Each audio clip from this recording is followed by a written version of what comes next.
Heilung London ritual. Where does one start? Well, the beginning is usually a good place.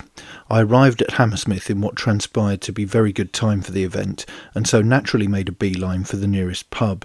I always like it when I do this, and gig goers have populated the pub.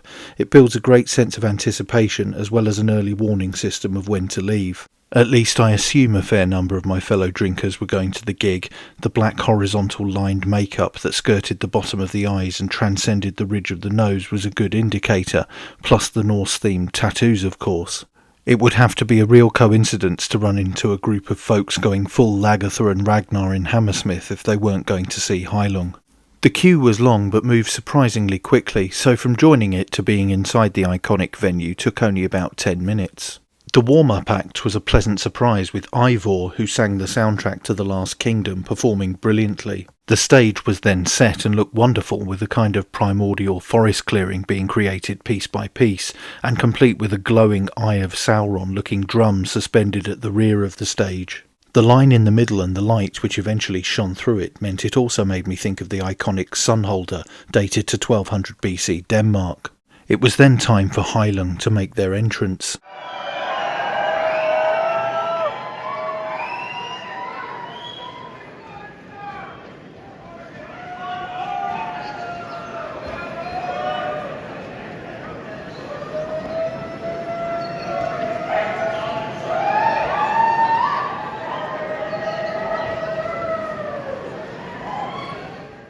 At first, one member walked on to effect some kind of ritual purification. The pleasantly acrid, soothing scent of the burning white sage they were holding quickly filled the venue. The show itself was a real spectacle, with tribal dancing, fantastically coordinated routines, and so much to look at in terms of instruments and costuming. Musically, the highlights were Asya and Anoana for me.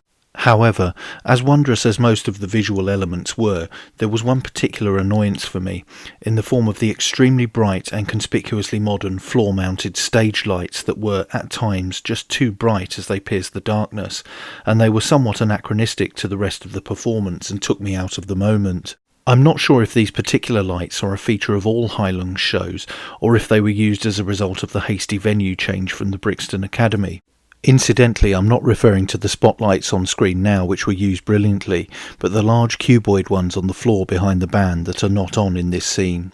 Certainly the effect could have been achieved with softer or concealed lighting, or possibly through pyrotechnics. There was a segment towards the end where flaming torches and fire dancers were on stage, and the light generated by this was less intense but more spectacular.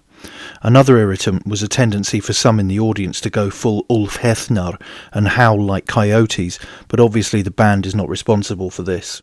Overall, however, this was a visual and audio feast. Although I did not experience the immersive and ritual feeling some have had as a result of seeing the band, it was a powerful and pulsating performance. And it was mostly a joy to behold. Just maybe dim the lights a bit in future.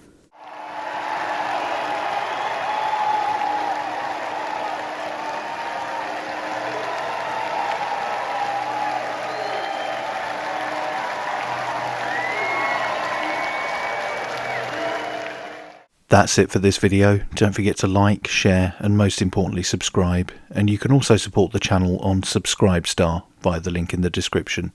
Thanks for watching, bye for now.